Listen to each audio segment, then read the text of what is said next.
Keralam UDF തൂക്കി. ആരാണിതിന് വഴിവെച്ചത്? UDFന് അനുകൂലമായി കൂട്ടത്തോടെ വോട്ട് ചെയ്തവർ ആരാണ്? ഉത്തരം ലളിതം. പാർട്ടിയെ സ്നേഹിക്കുന്ന ഇടതുപക്ഷക്കാർ. ഇടതുമുന്നണിയുടെ ജാഥക്കും പ്രകടനത്തിനും വീട് കയറാനും നോട്ടീസ് ഒട്ടിക്കാനും പോയെങ്കിലും പരസ്പരം പറഞ്ഞോ പറയാതെയോ കൂട്ടത്തോടെ UDFനായി വോട്ട് ചെയ്തു. ഇതിൽ പ്രധാനം CPM പ്രവർത്തകർ തന്നെ. തെരഞ്ഞെടുപ്പ് കാലത്തെ കൺവെൻഷനുകളുടെ ചിത്രങ്ങൾ പരിശോധിക്കൂ.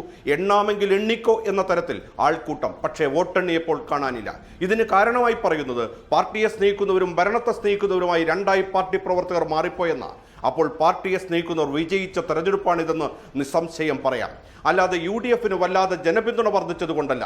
10 വർഷക്കാലം ഭരണമില്ലാതിരുന്ന UDF തിരിച്ചുപിടിക്കാൻ 18 പുറത്തെടുത്തിരുന്നുവെന്നത് യാഥാർത്ഥ്യം. നേതൃത്വത്തെ അണികൾ തിരുത്തണമെന്നാണ് CPM വിട്ട് UDF പിന്തുണയോടെ മത്സരിച്ച പയ്യന്നൂരിലെ V കുഞ്ഞികൃഷ്ണൻ തന്റെ പുസ്തകത്തിനിട്ട പേര്.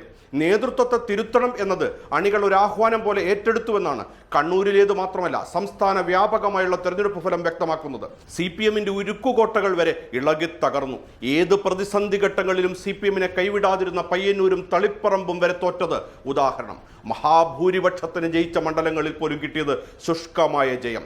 ഇരു മണ്ഡലങ്ങളിലുമായി 5000-ലധികം വോട്ടുകൾ നോട്ട നേടിയെന്നത് അണികളുടെ പ്രതിഷേധത്തിന്റെ മറ്റൊരു പ്രതിഫലനമായി കാണാം. നിറം മങ്ങിയ വിജയമാണ് ധർമ്മടത്ത് മുഖ്യമന്ത്രിക്ക് പോലും ലഭിച്ചത്. 50,123 വോട്ടിന് പിണറായി കഴിഞ്ഞ തവണ ജയിച്ചെടുത്ത ഭൂരിപക്ഷം 19,247 KK ശൈലജ 60,963 വോട്ടിന് ജയിച്ച മട്ടന്നൂരിൽ VK സനോജിന് ലഭിച്ചത് 14,168 വോട്ടിന്റെ ഭൂരിപക്ഷം. കോൺഗ്രസിലെ ചന്ദ്രൻ തില്ലങ്കേരി അപ്രതീക്ഷിത മുന്നേറ്റം നടത്തി. AM ഷംസീർ 36,801 വോട്ടിന് ജയിച്ച തലശ്ശേരിയിൽ കാരായി രാജന്റെ ഭൂരിപക്ഷം 20,523 42,785 വോട്ടിന് M വിജിൻ കഴിഞ്ഞ തവണ ജയിച്ച കല്യാശ്ശേരിയിൽ ഇത്തവണ കിട്ടിയത് 18,433 വോട്ടിന്റെ ലീഡ്. ഇത്ര വലിയ തോൽവിക്ക് പിന്നിൽ പിണറായിയുടെ തന്നെ ഭാഷയിൽ പറഞ്ഞാൽ പാർട്ടിക്ക് വേണ്ടി പ്രവർത്തകർ നടത്തിയ രക്ഷാപ്രവർത്തനമാണ് CPMന്റെ തോൽവിക്ക് കാരണമെന്ന് പറയേണ്ടി വരും. അതായത് പിണറായിസത്തിനേറ്റ ശക്തമായ തിരിച്ചടി.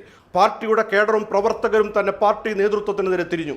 UDFന്റെ മേന്മയേക്കാളേറെയായി പിണറായി വിജയന്റെ നിലപാടുകളോടുള്ള ജനത്തിന്റെ വെറുപ്പാണ് UDF സുനാമിയിൽ പ്രതിഫലിക്കുന്നതെന്ന് വ്യക്തം. TP ചന്ദ്രശേഖരന്റെ 14ാം രക്തസാക്ഷി ദിനത്തിൽ തന്നെ അത് സംഭവിച്ചു എന്നത് KK രമയെ സംബന്ധിച്ചിടത്തോളം ഒരു കാവ്യനീതിയായി.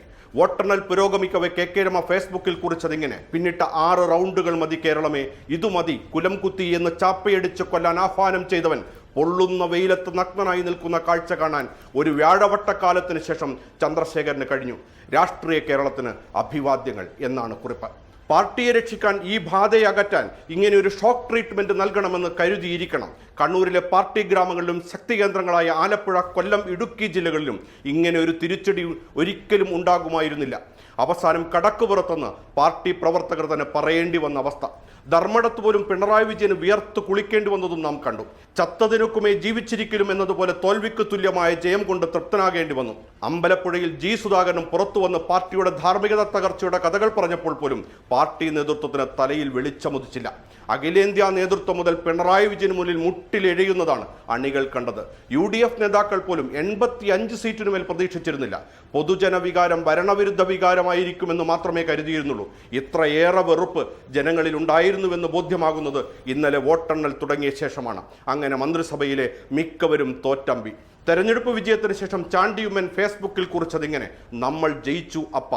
അനർഹമായ ഒരു പരാജയമെന്നാണ് M സ്വരാജിന്റെ വിലയിരുത്തൽ. ക്രിയാത്മക പ്രതിപക്ഷമായി ഉത്തരവാദിത്വത്തോടെ പ്രവർത്തിക്കും, തിരികെ എത്തും, കൊടുങ്കാറ്റ് പോലെ തീർച്ചയെന്നും സ്വരാജ്. പക്ഷേ ഈ വിജയത്തെ അർഹിക്കുന്ന പ്രാധാന്യത്തോടെ കൊണ്ടു നടക്കാൻ UDFന് കഴിയുമോ എന്നതാണ് ചോദ്യം. ഈ ചോദ്യത്തിന് ഉത്തരമാണ് വരും ദിവസങ്ങളിൽ കാണാൻ പോകുന്നത്.